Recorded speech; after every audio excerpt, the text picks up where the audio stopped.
এই বদ্দানাটের বারাইপানার বাবারা নবীর সাথে থাকতে চাই কে চায় না? আরো জোরে বলেন না, চাই কে চায় না?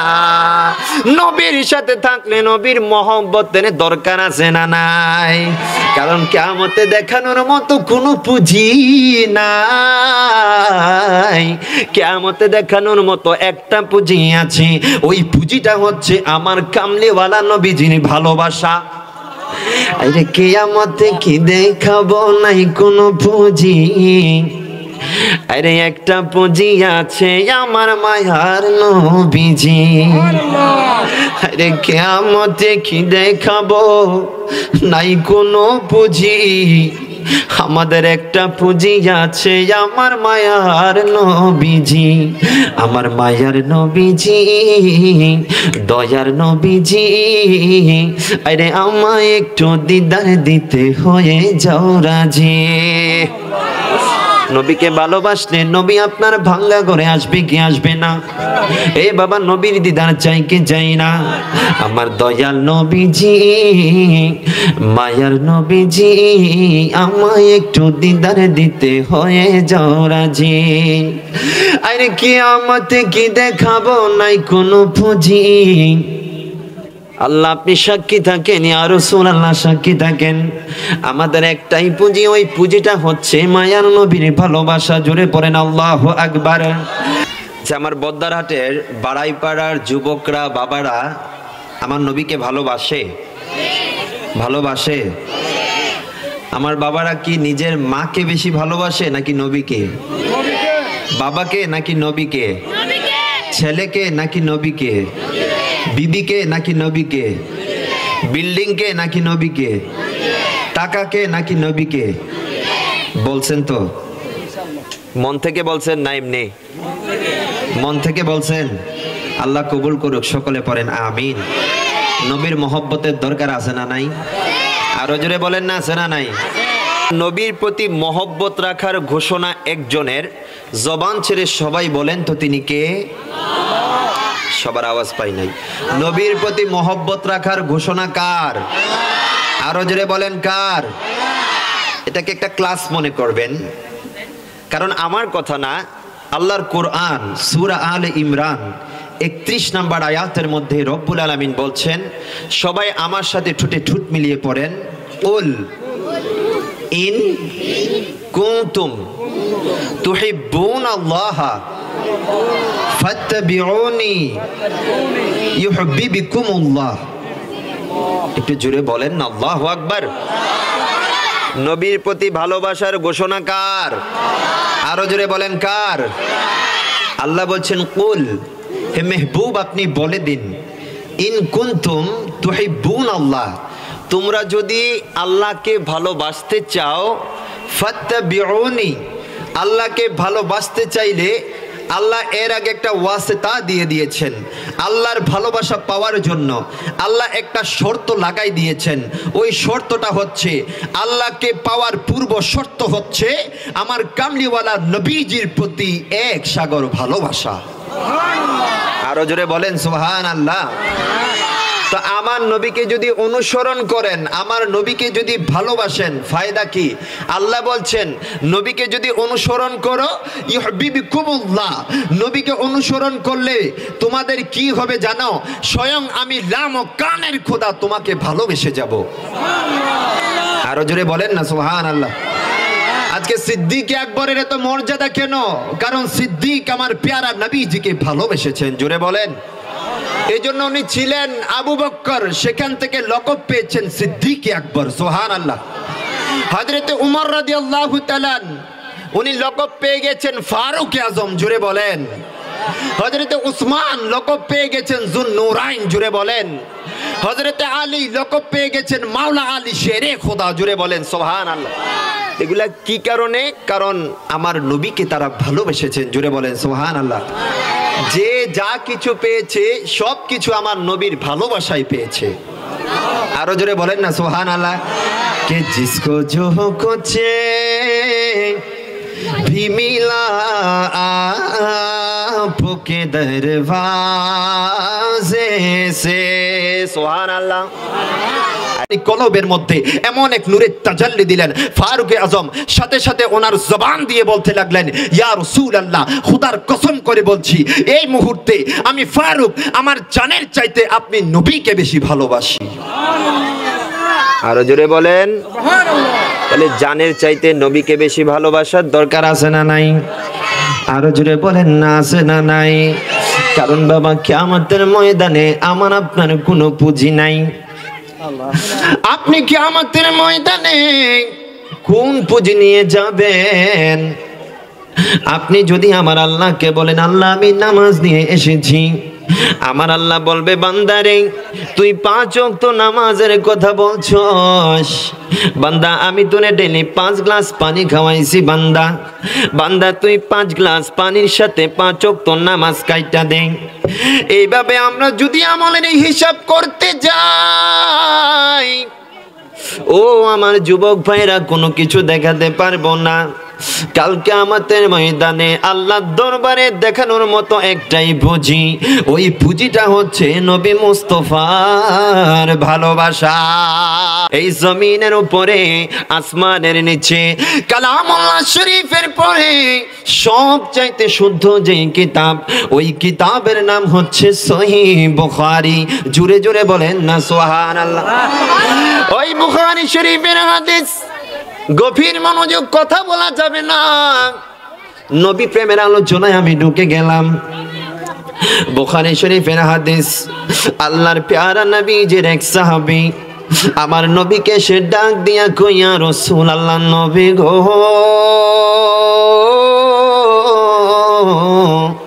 ও মায়ার নবী, দয়ার নবী, ইয়া রাসূলুল্লাহ, নবী গো, মাতা সাআ, নবী গো কিয়ামত কখন সংগঠিত হবে? জোরে বলেন সুবহানাল্লাহ। নবী গো, নবী গো, নবী গো, কিয়ামত কখন সংগঠিত হবে? আমার নবী একটা ডাক দিয়া কই, সাহাবী রে, তুমি কিয়ামত কিয়ামত করছো, তুমি কিয়ামতের জন্য কি তৈরি করলা? জোরে বলেন। ও আমার সাহাবী, ওই কিয়ামতের নাম শুনলে মানুষের অবস্থা 12টা বেজে যায়। ওই কিয়ামত থেকে সবাই পলায়ন করার চেষ্টা করে। ওরে সাহাবী, তুমি কিয়ামত কিয়ামত করছো, তুমি কিয়ামতের জন্য কি তৈরি করলা? আমার নবীর সাহাবী ডাক দিয়া কই, ইয়া রাসূলুল্লাহ, নবী গো, মা আদাতু লাহা, নবী গো, আল্লাহরে দেখানোর মতো আমার তেমন নামাজ নাই। নবী নামাজ পড়েছি, ওই নামাজগুলো আমার আল্লাহ কবুল করেছে কিনা জানি না। নবী রোজা রেখেছি, ওই রোজা কবুলতের কোনো গ্যারান্টি নাই গো নবী। আমার নবী ডাক দিয়া কয়, তো কিয়ামত কিয়ামত কেন করছো? তোমার কাছে তো কোনো কিছু নাই। আমার নবীর সাহাবী ডাক দিয়া কই, ইয়া রাসূলুল্লাহ, নবীজি গো,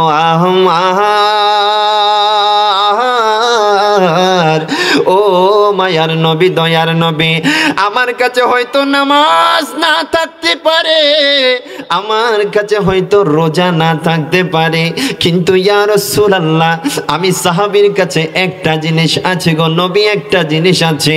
নবী আমার ডাক দিয়া কই, ওই জিনিসটা কি? আমার নবীর সাহাবী ডাক দিয়া কই, ইয়া রাসূলুল্লাহ, নবী গো, ইন্নী উহিব্বুল্লাহ ওয়ার রাসূলা। একটা জবানও বন্ধ রাখবেন না, সকলে মায়ার সুরে বলেন না সুবহানাল্লাহ। আরো জোরে বলেন না। আমার নবীর সাহাবী ডাক দিয়া কই, নবী গো, ও মায়ার নবী, দয়াল নবী, দেখানোর মতো কোনো কিছু নাই। নবী গো, আল্লাহরে দেখানোর মতো একটা পুঁজি আছে। নবী গো, আমি সাহাবীর এই কলবের মধ্যে আল্লাহ এবং তার রাসূলের মহব্বত আছে। আমার নবী ডাক দিয়া কই, সাহাবী রে, ও আমার সাহাবী, তুমি এমন একটা জিনিসের সংবাদ দিলা, এমন একটা জিনিসের সংবাদ তুমি দিলা। আমার নবী ডাক দিয়া ওই সাহাবীরে কয়, আনতা মা মান আহবাবতা, ও সাহাবী, জেনে রাখো, জেনে রাখো, তুমি যাকে ভালোবাসো, তুমি কিয়ামতের ময়দানে হাসর নসরে জান্নাতের মধ্যে তার সাথে থাকবা। তাহলে আমার নবী দেখানোর উদ্দেশ্য কি? সাহাবী বলে, নবী গো, আমার দেখানোর মতো কোনো কিছু নাই, শুধু আপনার ভালোবাসা এবং আপনার রবের ভালোবাসা আছে। নবী ডাক দিয়ে কই, তুমি যারে ভালোবাসো তুমি তার সাথে থাকবা।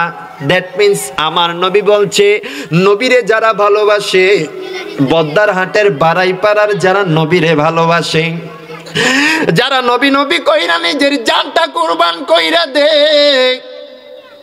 নবীর প্রেমের মাহফিল হলে যখন তারা বসে যায়, নবীর শানে দুরুদে মুস্তাফা পড়ে, নবীর শান শুনে শুনে সুবহানাল্লাহ বলে, নবীর মহব্বতে যারা টাকা পয়সা খরচ করে এরকম নবীর মেহফিল সাজায়, আমার নবী বলছেন ওই সকল উম্মতদেরকে আমি কিয়ামতের ময়দানে আমার সাথে সাথে রাখবো।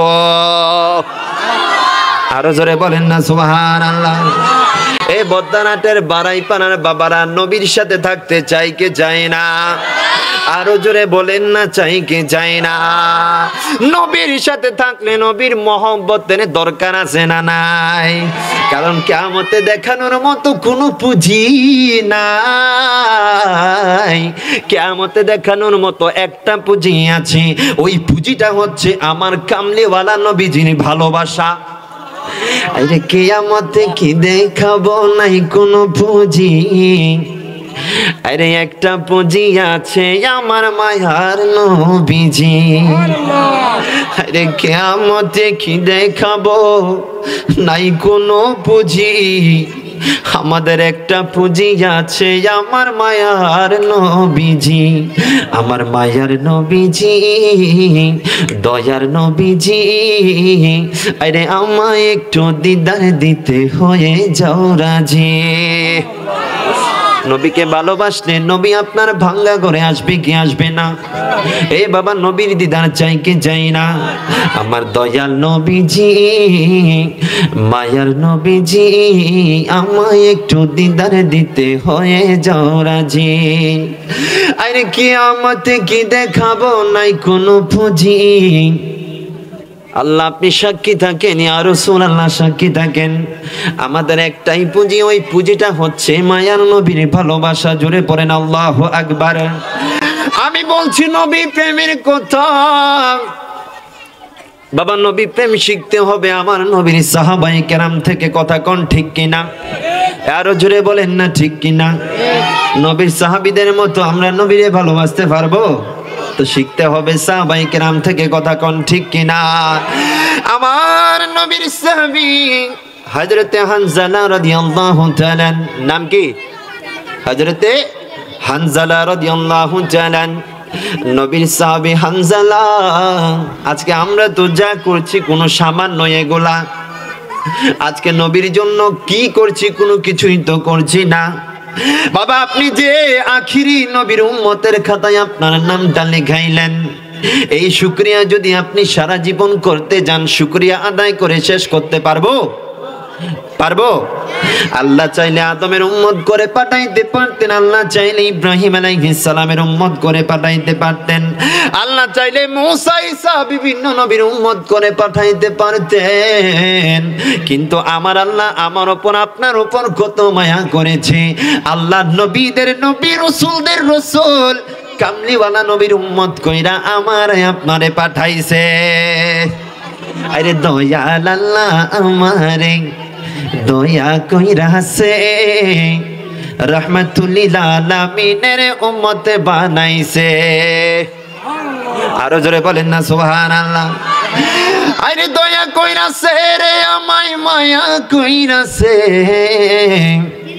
আমায়, রাহমাতুল লিল আলামিনের উম্মত বানাইছে আমায়, রাহমাতুল লিল আলামিনের উম্মত বানাইছে। আমি বলছিলাম এই নবীর উম্মত যে হইছেন আপনি, সেটা কিভাবে আদায় করবেন শুকরিয়া? নবীর সাহাবীরা নবীর জন্য নিজের জীবন পর্যন্ত কুরবান করে দিয়েছে। জুড়ে বলেন। বলছিলাম হযরতে হানজালা রাদিয়াল্লাহু তাআলা আনহুর কথা। বাবা, নবী প্রেম কারে বলে একটু শিক্ষা নেন, শিক্ষা নেন। নবীর সাহাবী হানজালা রাদিয়াল্লাহু তাআলা, আজকে মাত্র ওনার বিবাহ হয়েছে। হানজালা রাদিয়াল্লাহু তাআলা নবীর যুবক সাহাবী, গভীর মনোযোগ যুবক ভাইয়েরা। হানজালা কিভাবে নবীর প্রেমে নিজের জীবনটাকে কুরবান করে দিয়েছেন। নবীর সাহাবী হানজালা রাদিয়াল্লাহু তাআলা আজকে মাত্র বিবাহ হয়েছে, কামলিওয়ালা নবীজি নিজে হানজালার আগদ পরিয়েছেন। জোরে বলেন। বাসর ঘরে গেলেন, বিবির কাছে বাসর ঘরে গেলেন। এমন সময় হঠাৎ করে খবর এলো উহুদের ময়দানে যেতে হবে, উহুদের যুদ্ধে অংশগ্রহণ করতে হবে। জোরে বলেন সুবহানাল্লাহ। এই ছোট বাচ্চারা কথা বলবেন না, আপনারা কথা বলবেন না, একটু গভীর মনোযোগ দিয়ে শোনেন। দূরে ছড়ে পড়েন আল্লাহুম্মা সাল্লি আলা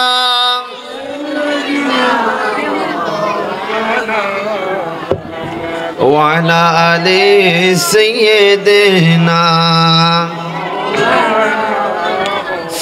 নবীর সাহাবী হানজালা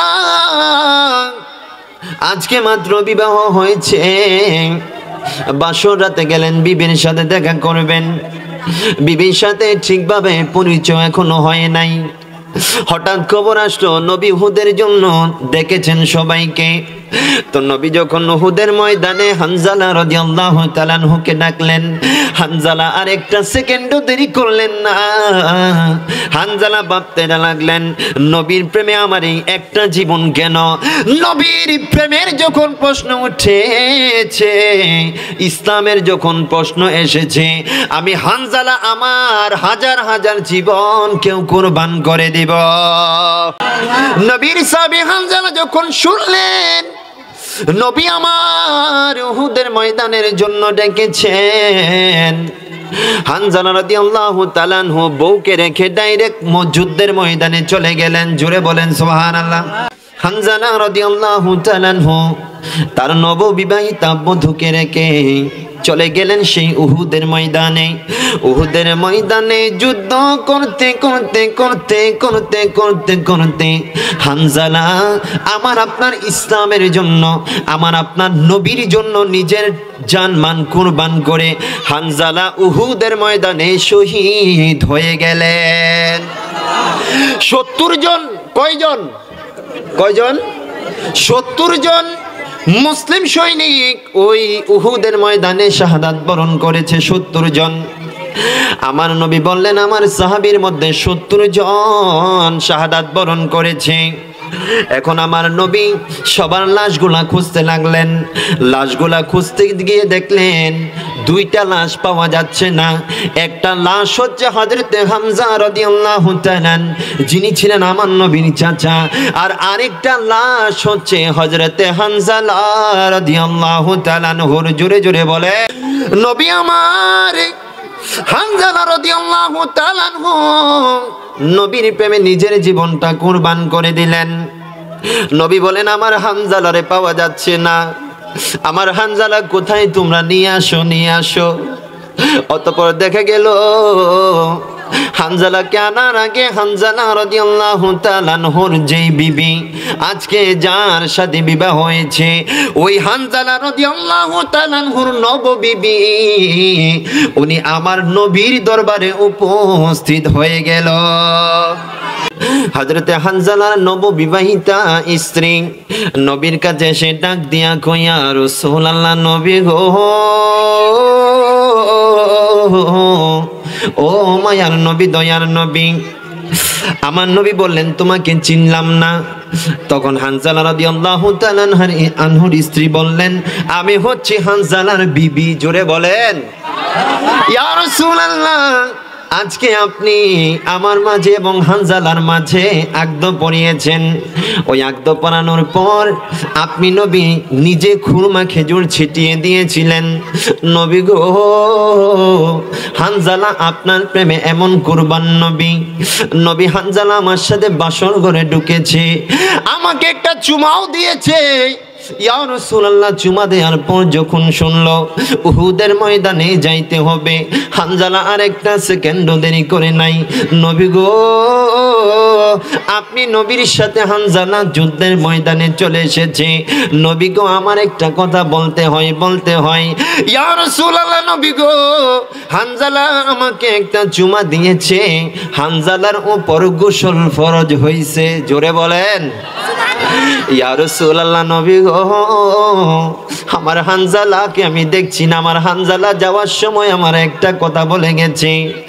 আমার স্বামী হানজালা বলেছে, যদি বেঁচে থাকি দুনিয়ার জমিনে তোমার সাথে আবার কথা হবে, যদি আমি যুদ্ধের ময়দানে শহীদ হয়ে যাই আমি হানজালা তোমার সাথে জান্নাতের মধ্যে দেখা করব। ইয়া রাসূলুল্লাহ নবী গো, ও মায়ার নবী, দয়ার নবীজি, হানজালাকে একটু এনে দেন, হানজালাকে একটু দেখতে মন চাচ্ছে। নবী আমার ডাক দিয়া কই, সাহাবীরা তাড়াতাড়ি হানজালারে খুঁজে বের করো। আমার নবীর অর্ডার পেয়ে সাহাবীরা হানজালা রাদিয়াল্লাহু তাআলা আনহুকে খুঁজে বের করলো। আমার নবী যখন দেখলো হানজালা রাদিয়াল্লাহু তাআলা আনহুকে, নবী দেখলো হানজালার পরনের মধ্যে কাফনের কাপড় এবং হানজালার এই কপালের মধ্যে গোসল করার পানি। আরো জোরে বলেন না সুবহানাল্লাহ। নবী আমার ডাক দিয়ে কই, জিবরাইল, ও জিবরাইল, আমার হানজালার উপর গোসল ফরজ হয়েছে। জিবরাইল ডাক দিয়া কই, ইয়া রাসূলুল্লাহ নবীজি গো, আমার ও মায়ার নবী, দয়ার নবী, আপনার প্রেমে হানজালা যে কুরবান করে দিয়েছে নিজেকে। আজকে হানজালা মাত্র বিবাহ করেছে, আজকে তার প্রথম রাত ছিল, কিন্তু আপনি নবী যখন উহুদের ময়দানে ডাক দিয়েছেন হানজালা একটা সেকেন্ডও দেরি করে নাই। হানজালার এই নবী প্রেমটা আমার আল্লাহর দরবারে এত বেশি পছন্দ হয়েছে, হানজালার উপর যখন গোসল ফরজ হয়েছে আল্লাহ আমি জিবরাইলের ডাক দিল, ডাক দিয়ে বলো, জিবরাইল, হানজালা নবীর প্রেমে জীবন কুরবান করে দিয়েছে। ও জিবরাইল, হানজালার উপর গোসল ফরজ হয়েছে, দুনিয়ার কোনো মানুষ হানজালারে গোসল দিবে না, তোরা রহমতের ফেরেশতারা মিলে তৃতীয় আসমানে নিয়ে আমার নবীর সাহাবী হানজালাকে গোসল দে। আরো জোরে বলেন না সুবহানাল্লাহ। এবং হানজালা রাদিয়াল্লাহু তাআলা আনহুর পাশে যখন গেলেন এত সুন্দর জান্নাতি খুশবু আসতেছে। আমার নবী বলেন, হানজালার কাছ থেকে এত সুন্দর খুশবু কেমনে আসে? আমার জিবরাইল বলে, ইয়া রাসূলুল্লাহ নবী গো, আমার আল্লাহ আদেশ দিয়েছেন জান্নাতি খুশবু দ্বারা আমরা যেন হানজালার গোটা শরীর মেখে দেই। জোরে বলেন, বিহি তুমি আমার হয়ে যাও, তুমি আমার আমি তোমার, একবার কথা দাও, তুমি আমার একবার কথা দাও, নবী তুমি আমার হয়ে যাও, নবী তুমি আমার হয়ে যাও, তোমায় ভালোবাসি হৃদয়ের টানে, মন বসে না কোনো কাজে তোমায় বিহনে। ঠিক না? আরে আপনাই ভালোবাসি হৃদয়ের টানে, মন বসে না কোনো কাজে তোমায় বিহনে, গুনাহগার উম্মত ডাকে একবার ফিরে চাও, গুনাহগার উম্মত ডাকে একবার ফিরে চাও, নবী তুমি যাও, নবী তুমি আমার হয়ে যাও। সালাত দুনিয়া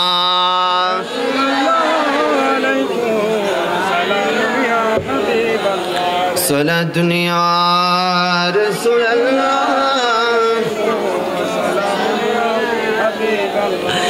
বাবা নবী যদি আমার আপনার হয়ে যায়, এই দুনিয়াতেও আপনি সফল কাম, আখিরাতেও আপনি সফল কাম। জোরে বলেন সুবহানাল্লাহ। আজকে আমাকে বলেছে সিদ্দিক আকবর রাদিয়াল্লাহু তাআলা আনহু সম্পর্কে কিছু বলার জন্য। বাবা সিদ্দিক আকবর এমন সিদ্দিক, যে সিদ্দিক হচ্ছে ইশকে রাসূলের গোডাউন। জোরে বলেন, গভীর মনোযোগ। সিদ্দিক আকবর রাদিয়াল্লাহু তাআলা আনহু দুনিয়ার জমিনে এমন একজন মানুষ যিনি দুনিয়াতে থাকা অবস্থায় জান্নাতের সার্টিফিকেট পেয়েছেন। কত বড় মর্তবা দেখেন। দুনিয়াতে আছে আমার নবী বলে আমার সিদ্দিক জান্নাতি, নবী একবার সাহাবায়ে কেরামদেরকে নিয়ে বসা, পাশ দিয়ে সিদ্দিক আকবর হেঁটে যাচ্ছেন। নবী আমার সাহাবায়ে কেরামদেরকে ডাক দিয়া কয়, ওরে আমার সাহাবীরা, এই যে দেখছো আমার সিদ্দিক হেঁটে যাচ্ছে, এই সিদ্দিক অবশ্যই অবশ্যই জান্নাতি। জোরে বলেন। তাহলে জান্নাতি ব্যক্তির আলোচনা শোনার দরকার আছে না নাই? এমনি এমনি জান্নাতি হন নাই আমার সিদ্দিক আকবর রাদিয়াল্লাহু তাআলা আনহু। সিদ্দিক উপাধি কেন পেয়েছেন? ওনার নাম হচ্ছে আবু বকর, কিন্তু ওনার উপাধি হচ্ছে সিদ্দিক কেন? কারণ আমার নবী মেরাজের মধ্যে গেছেন। নবী রাতের কিয়দাংশ সময়ে আল্লাহর গোটা কায়নাত আমার নবী ভ্রমণ করে আসছে, কেউ তা বিশ্বাস করছে না। আবু বকর সিদ্দিক রাদিয়াল্লাহু তাআলা আনহুর কাছে যখন গেল, আবু বকর রাদিয়াল্লাহু তাআলা আনহুকে যখন এই কথা বলল, আবু বকর ডাক দিয়া কয়, যদি আমার নবী বলেছে রাত্রের কিয়দাংশ সময়ে বাইতুল্লাহ থেকে বাইতুল মুকাদ্দাস, সেখান থেকে প্রথম দ্বিতীয় তৃতীয় চতুর্থ পঞ্চম ষষ্ঠ সপ্তম আসমান, সেখান থেকে সিদরাতুল মুনতাহা, সেখান থেকে আরশে আজিম, সেখান থেকে লামাকান, এতগুলা জিনিস এক রাত্রের কিয়দাংশ সময়ে, এটা কেমনে সম্ভব? কেমনে সম্ভব? সিদ্দিক বলে, যদি নুরানি নবীর নুরানি জবানে পাক থেকে এই কথা বের হয়ে থাকে, আমি সিদ্দিক বলে দিচ্ছি অবশ্যই অবশ্যই আমার নবীর মেরাজ সত্য। আমার নবী ডাক দিয়া কয়, এই সিদ্দিক এতদিন আবু বকর ছিল, আমি নবীর মেরাজ সিদ্দিক কোনো দ্বিধাদ্বন্দ্ব ছাড়া বিশ্বাস করেছি বিদায় আমি আজকে বলে দিলাম আমার আবু বকরের নাম আমি সিদ্দিক করে দিলাম। আরো জোরে বলেন না সুবহানাল্লাহ। বাবা এমনি এমনি হন নাই, কেমন আমল করেছেন সিদ্দিক আকবর। নবী একবার সাহাবায়ে কেরামদেরকে নিয়ে বসা, নবী আমার সমস্ত সাহাবায়ে কেরামদেরকে ডাক দিয়ে কই, সাহাবীরা রে, ও আমার সাহাবীরা, আজকে আমার কাছে আসার আগে কোন সাহাবী জানাজার নামাজ পড়ে এসেছো? জোরে বলেন, আরে জোরে বলেন না সুবহানাল্লাহ। সাহাবীরা আজকে আমি আসার আগে কে জানাজার নামাজ পড়ে এসেছো? সিদ্দিক হাত তুলে বলল, ইয়া রাসূলুল্লাহ, আমি সিদ্দিক আজকে নামাজ পড়ে এসেছি। আমার নবী বললেন, আজকে গরিব দুঃখীদেরকে দান করে কে আসছো? সিদ্দিক ডাক দিয়া কয়, ইয়া রাসূলুল্লাহ, আমি করে আসছি। আমার নবী ডাক দিয়া কয়, আজকে অসুস্থ লোককে সেবা করে আসছো কে? সিদ্দিক ডাক দিয়া কয়, আমি করেছি। জুড়ে বলেন। আমার নবী ডাক দিয়া কয়, জান্নাতের প্রত্যেকটা দরজা এমন একটা ব্যক্তির জন্য অপেক্ষা করবে, জান্নাতের প্রত্যেকটা দরজা আমার সিদ্দিকের জন্য অপেক্ষা করতে থাকবে। জান্নাতের মধ্যে সমস্ত দরওয়াজাগুলো চাইবে, এ সিদ্দিক তুমি আমার কাছ দিয়ে আসো, সিদ্দিক তুমি আমার কাছ দিয়ে আসো, সিদ্দিক তুমি আমার কাছ দিয়ে আসো। জুড়ে বলেন সুবহানাল্লাহ। তো সিদ্দিক এমনি এমনি এই মর্যাদা পায় নাই, কারণ সিদ্দিক নিজের জীবনের গোটা সমস্ত জীবনটাকে আমার নবীর প্রেমে কুরবান করে দিয়েছেন। সুবহানাল্লাহ। নবী একবার সাহাবায়ে কেরামদেরকে বলে, ও আমার সাহাবীরা, আমি নবীর কাছে প্রিয় জিনিস তিনটা। কয়টা? তিনটা। আরো জোরে। তিনটা। আমি নবীর কাছে প্রিয় জিনিস তিনটা। সিদ্দিক আকবর ডাক দিয়া কয়, নবী গো, আপনি নবীর কাছে প্রিয় জিনিস তিনটা, আমি সিদ্দিকের কাছে দুইটা, এরকম হতে পারে না। আপনি নবীর কাছে যেমনি ভাবে তিনটা জিনিস প্রিয়, আমি আবু বকর সিদ্দিকের কাছেও ঠিক তেমনি ভাবে তিনটা জিনিস প্রিয়। আমার নবী বললেন, সিদ্দিক ওই তিনটা জিনিস কি জানাই দাও। আমার দেখেন কত এশকের জবাব দিচ্ছেন, এশকের জবাব দিচ্ছেন। সিদ্দিক আকবর ডাক দিয়া কয়, নবী গো, ও মায়ার নবী, আমার এক নাম্বার প্রিয় কাজ হচ্ছে আন-নজরু ইলা ওয়াজহিকা। একটা জবান বন্ধ রাখবেন না, সকলে মায়ার সুরে বলেন সুবহানাল্লাহ। সিদ্দিক আকবর ডাক দিয়া কয়, নবী গো, আমি সিদ্দিকের একমাত্র প্রিয় কাজ হচ্ছে আপনি নবীর নূরানি চেহারার দিকে তাকিয়ে থাকা। হোসনে মুস্তাফা, জামালে মুস্তাফা, নবীর চেহারার কোনো তুলনা হয়? এ বাবা হয়? ইউসুফ আলাইহিস সালামের সৌন্দর্য দেখে মিশরের রমণীরা তাদের হাত কেটেছিল, কিন্তু নবীর সৌন্দর্য দেখে নাই, শুধু শুনেছে আমার নবী এরকম সৌন্দর্য। নবীর সৌন্দর্য আরবের যুবকরা তাদের গর্দান পর্যন্ত কেটে ফেলেছে। দুনিয়ার সমস্ত মানুষের সৌন্দর্য যেখানে শেষ, আমার নবীর সৌন্দর্য সেখান থেকে শুরু। আরো জোরে। হযরত জাবের রাদিয়াল্লাহু তাআলা আনহু একদিন পূর্ণিমার আকাশে চাঁদ উঠেছে, পূর্ণিমার চাঁদ, আমার নবী দাঁড়ানো। জাবের রাদিয়াল্লাহু তাআলা আনহু গভীর মনোযোগ দেখেন কেমন ভাবে নবীর হোসনে মুস্তাফার বর্ণনা দিচ্ছি। জাবের রাদিয়াল্লাহু তাআলা আনহু পূর্ণিমার চাঁদের রাতে একদিন নবী জাবের রাদিয়াল্লাহু তাআলা আনহুর সামনে, জাবের রাদিয়াল্লাহু তাআলা একবার আকাশের পূর্ণিমার চাঁদের দিকে তাকাই, আরেকবার নবী মুস্তাফার চেহারার দিকে তাকাই। একবার আকাশের চাঁদের দিকে তাকাই, আরেকবার নবী মুস্তাফার চেহারার দিকে তাকাই। জাবের রাদিয়াল্লাহু তাআলা আনহু শেষমেশ বলতে বাধ্য হয়েছে, এরকম 1000 পূর্ণিমার চাঁদকে যদি একসাথে রাখা হয়, নবীর হোসনে মুস্তাফাকে যদি একসাথে রাখা হয়, আমার নবীর হোসনে মুস্তাফার সাথে, আমার নবীর সৌন্দর্যের সাথে দুনিয়ার সমস্ত সৌন্দর্য ফিল হয়ে যাবে। আরো জোরে। আমার নবীর সৌন্দর্যের বর্ণনা দিতে গিয়ে আলা হযরত আজিমুল বরকত ইমামে আহলে সুন্নাত বলছেন, वो कमाल हुस्ने हुजूर है के गुमाने नक्शे जहां नहीं। सुभान अल्लाह पढ़ें ना। वो कमाल हुस्ने हुजूर है के गुमाने नक्शे जहां नहीं। यही पोले खार से दूर है, यही शम्मा है के धुआ नहीं। জোরে বলেন সুবহানাল্লাহ। আলা হযরত বলে, দুনিয়ার সমস্ত মানুষের সৌন্দর্য যেখানে শেষ, আমার নবীর সৌন্দর্য সেখান থেকে শুরু। আমার নবী হচ্ছেন বাগানের এমন ফুল যে ফুলের মধ্যে কোনো কাঁটা নাই। নবী হচ্ছেন এমন বাতি যে বাতির মধ্যে ধোঁয়া নাই। জোরে বলেন।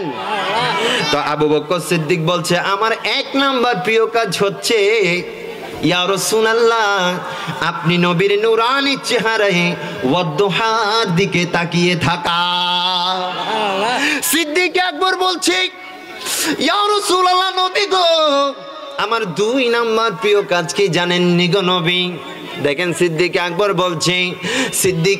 বলছে আমার 2 নাম্বার প্রিয় কাজ হচ্ছে ইনফাকু মালি আলা রাসূলিল্লাহি সাল্লাল্লাহু আলাইহি ওয়াসাল্লাম। জোরে বলেন সুবহানাল্লাহ। সিদ্দিক আকবর ডাক দিয়া কই, ইয়া রাসূলুল্লাহ নবী গো, আমি সিদ্দিকের 2 নাম্বার প্রিয় কাজ হচ্ছে আমি সিদ্দিকের সমস্ত মালগুলা, সমস্ত সম্পদগুলা আপনি নবীর কদমে কুরবান করে দিব। জোরে বলেন না সুবহানাল্লাহ। তাহলে সিদ্দিক আকবরের 2 নাম্বার প্রিয় কাজ হচ্ছে কামলিওয়ালা নবীজির কদমে সমস্ত মালগুলা কুরবান করে দেওয়া। আজকে আমরা এই যে নবীর জন্য মাহফিল সাজাইলাম, এই সওয়াব আমরা পাবো কি পাবো না? এটা আমার সিদ্দিক আকবরের সুন্নাহ। কারণ সিদ্দিক নবীর জন্য, নবীর ইসলামের জন্য সিদ্দিক নিজের সমস্ত কিছু কুরবান করে দিয়েছেন।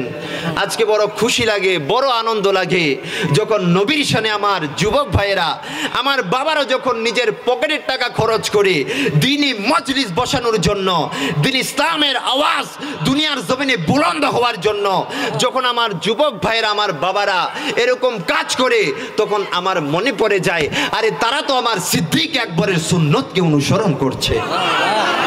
আরো জোরে বলেন সুবহানাল্লাহ। তো সিদ্দিক আকবরের সুন্নতকে যেহেতু অনুসরণ করছেন, আশা করা যায় আমার আপনার হাসর নসর হবে আমার সিদ্দিক আকবরের সাথে। সিদ্দিক আকবর রাদিয়াল্লাহু তাআলা গভীর মনোযোগ। তাবুক যুদ্ধের জন্য প্যারা নবী যখন বললেন, ওরে আমার সাহাবীরা মাল সম্পদ নিয়ে আসো, হযরত ওমর ফারুক মনে মনে ইরাদা করলেন, কখনো তো ফার্স্ট হতে পারি না, এবার নবীর দরবারে দান দক্ষিণার ক্ষেত্রে আমি ফার্স্ট হয়ে যাব। জোরে বলেন। হযরত ফারুক আযম তার সমস্ত সম্পত্তিগুলোকে দুই ভাগে ভাগ করলেন। দুই ভাগে ভাগ করলে এরাদা করলেন, এক ভাগ আমি আমার কাছে রেখে দিব, আর এক ভাগ কামলিওয়ালা নবীর কদমে কুরবান করে দিব। তো হযরতে ফারুক আযম রাদিয়াল্লাহু তাআলা সমস্ত সম্পদকে দুই ভাগে ভাগ করে এক ভাগ আমার নবীর জন্য আর আরেক ভাগ তার জন্য রেখে আসলেন। দ্যাট মিন্স তার সম্পদের অর্ধেক সম্পত্তি আমার নবীর কদমে কুরবান করে দিলেন। ওমর ফারুক মনে মনে ভাবতেছে, আমি এবার ফার্স্ট হব। বাবা গভীর মনোযোগ, সিদ্দিক আকবর কি ঘটনা ঘটাইল। হযরতে আবু বকর সিদ্দিক নবীর প্রেমে দিতে দিতে দিতে দিতে আবু বকরের কাছে আর কোনো কিছু নাই। আবু বকর এই তাবুক যুদ্ধের জন্য কি করলো জানেননি? আবু বকর রাদিয়াল্লাহু তাআলা আনহু তার ঘরের মধ্যে যে থালা বাসনগুলা আছে, আবু বকর রাদিয়াল্লাহু তাআলা আনহু যে লাকড়িগুলা দিয়ে আগুন জ্বালায়, ওই লাকড়িগুলার ছাই পর্যন্ত আমার কামলিওয়ালা নবী যিনি দরবারে নিয়ে আসলো। আমার নবী ডাক দিয়া কই, সিদ্দিক রে, ও সিদ্দিক, তুমি তোমার পরিবারের জন্য কি রেখে এসেছো? তখন সিদ্দিক আকবর ডাক দিয়া কই, নবী গো, মা আবকাইতু ইয়া রাসূলুল্লাহ, আমি কোনো কিছু রেখে আসি নাই। আবকাইতুল্লাহ ওয়ার রাসূলা, আমি আমার ঘরের জন্য আল্লাহ এবং তার রাসূলকে রেখে এসেছি। আরো জোরে বলেন না সুবহানাল্লাহ। আরে নবীর শ্রেষ্ঠ সাহাবী হযরত আবু বকর সিদ্দিক,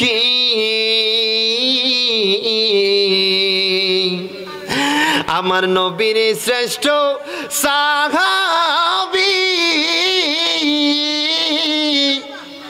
আরে হযরত আবু বকর সিদ্দিক, আরে ভালোবেসে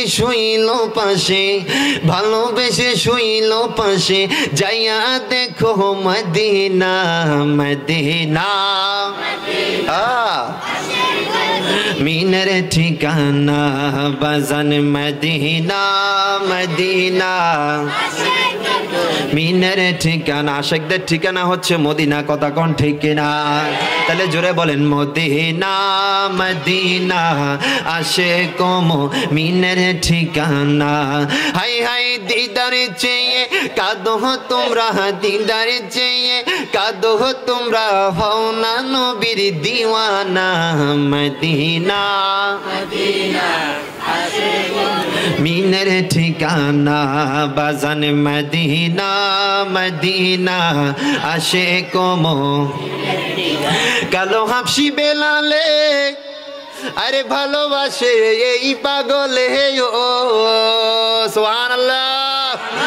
আরে কালো হাফসি বেলালে, কালো হাফসি বেলালে ভালোবাসে এই পাগলে, ইসলামের প্রথম মুয়াজ্জিন, ইসলামের প্রথম মুয়াজ্জিন বানাইলেন রাব্বানা মদিনা ঠিকানা বাজান মদিনা মদিনা। সালাতুনিয়া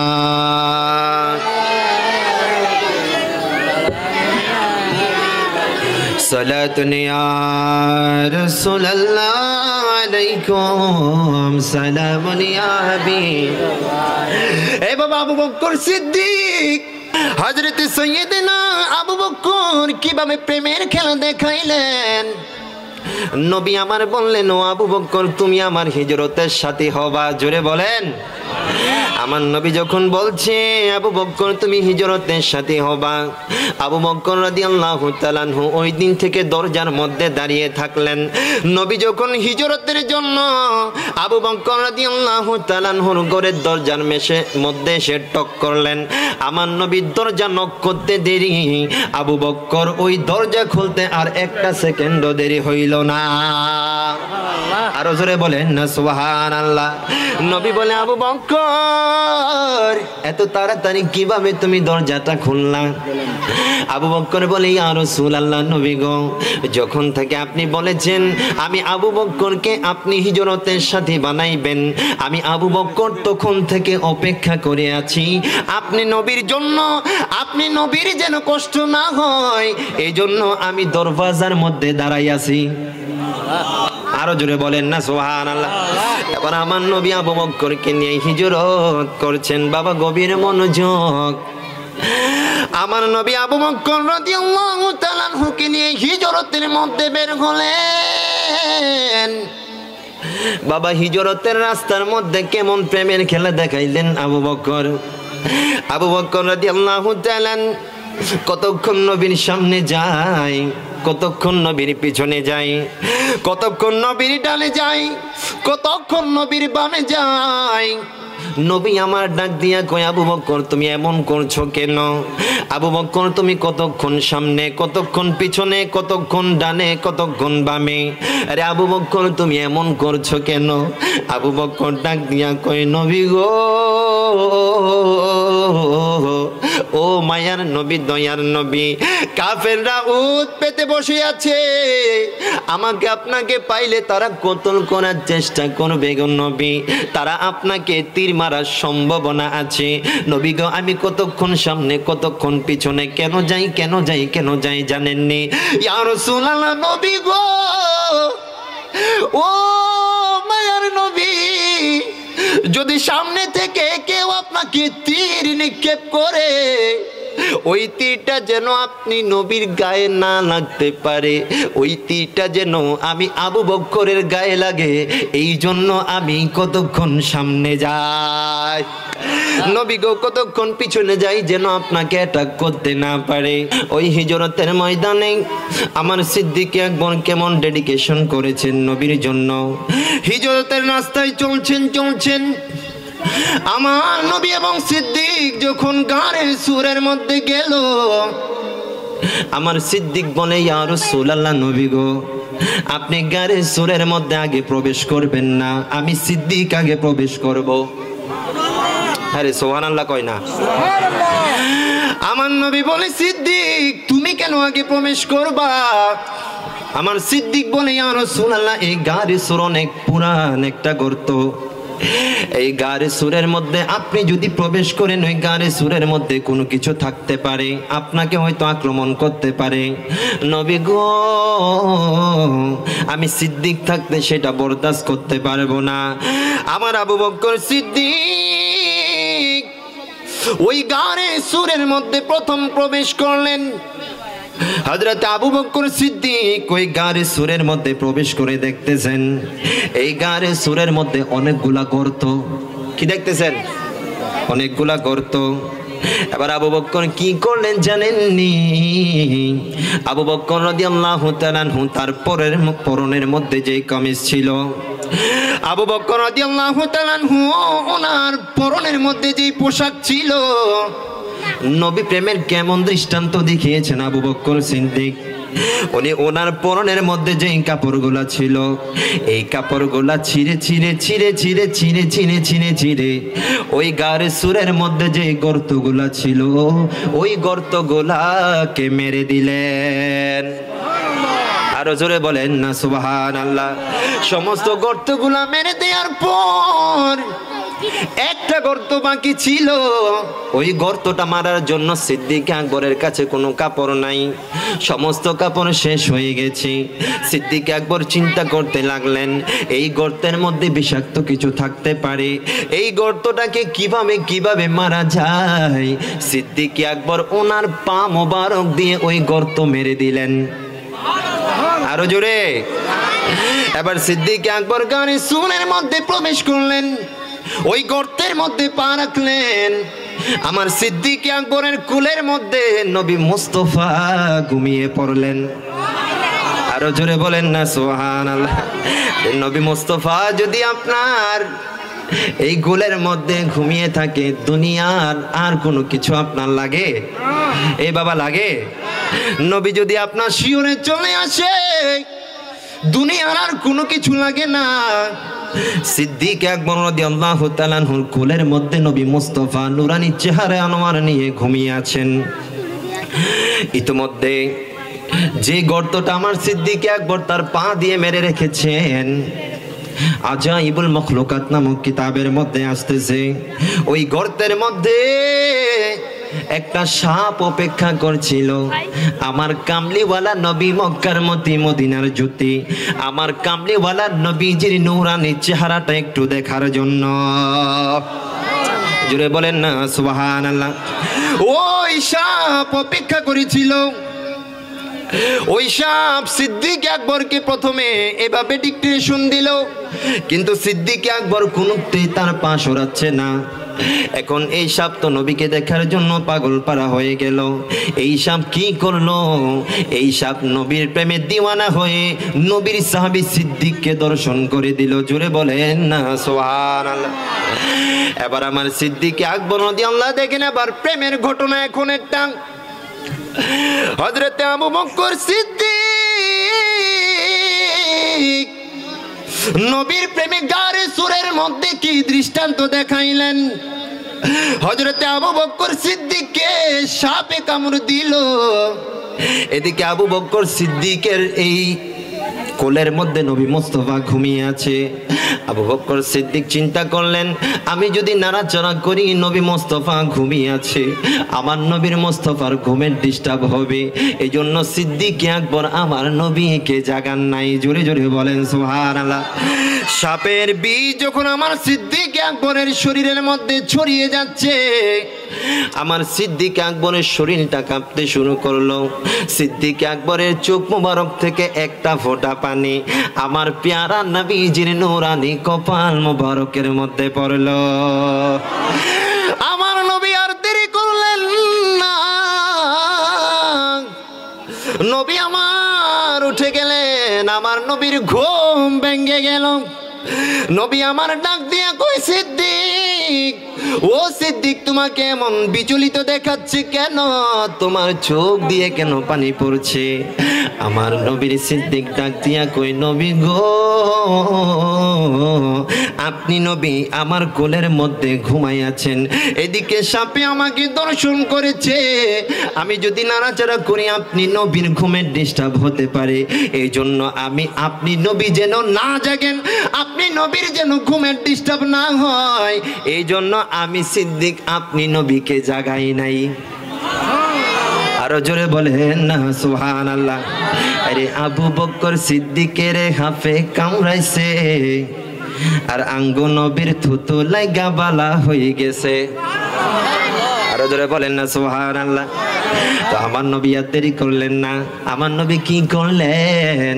আমার নবী হচ্ছে সমস্ত রোগের শেফা দানকারী। জুড়ে বলেন। আমার নবী ডাক দিয়া কই, সিদ্দিক রে, ও সিদ্দিক, তুমি আমার জন্য এমন কুরবান করেছো, সিদ্দিক তোমার পাটা দাও। আমার নবী উনার নুরানি জবানে পাক থেকে একটু মাত্র থুতু মোবারক সিদ্দিক আকবরে এই পায়ের সাথে লাগাইতে দেরি, সিদ্দিক আকবরের পায়ে লাগাইতে দেরি, সিদ্দিক আকবরের সাপের বিষের বেতা যাইতে একটা সেকেন্ডও দেরি হইল না। আরে আবু বকর সিদ্দিকের হাফে কামড়াইছে, আর আঙ্গ নবীর থুতু লাগা বালা হয়ে গেছে। বুঝেননি আপনারা? বুঝেন? নোয়াখাইলা ভাষায় নোয়াখাইলা কবি কয়ে, আরে আবু বকর সিদ্দিকের হাফে কামড়াইছে, আর আঙ্গ নবীর থুতু লাগা বালা হয়ে গেছে। আরে সেই যুগে কি উজা বাইটা হেগিন আসিল নি? ছিল? ওই যুগে তো উজা বাইটা গুলা ছিল না, তো সিদ্দিক আকবর কেমনে সেবা পাইছে? আরে সেই যুগে কি উজা বাইটা হেগিন আসিল নি? আরে বিজ্ঞানীদের বিজ্ঞানী আঙ্গ নবীজি। জোরে বলেন সুবহানাল্লাহ। আরে বিজ্ঞানীদের বিজ্ঞানী আঙ্গ নবীজি। আরে FCPS MBBS যতই ডাক্তার, আরে আমার দয়াল নবীজি ডাক্তারদের মুখতার। দুনিয়ার সমস্ত রোগের চিকিৎসা যদি দুনিয়ায় শেষ হয়ে যায়, নবী মুস্তাফার দরবারে নিয়ে গেলে সেই চিকিৎসার শেফা হইয়া যাইতো।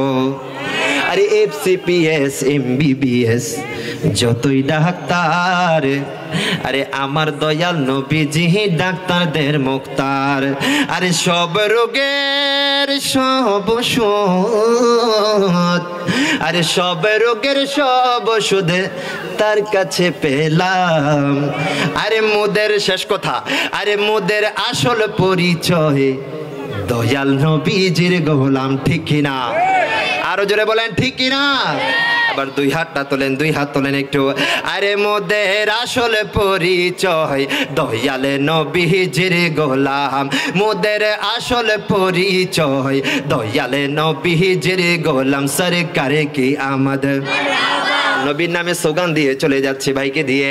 সরকারে কি আমাদের, দিলদার কি আমাদের, आका की आमद, पूरे नूरे की आमद, माँ की आमद, मदनी की आमद।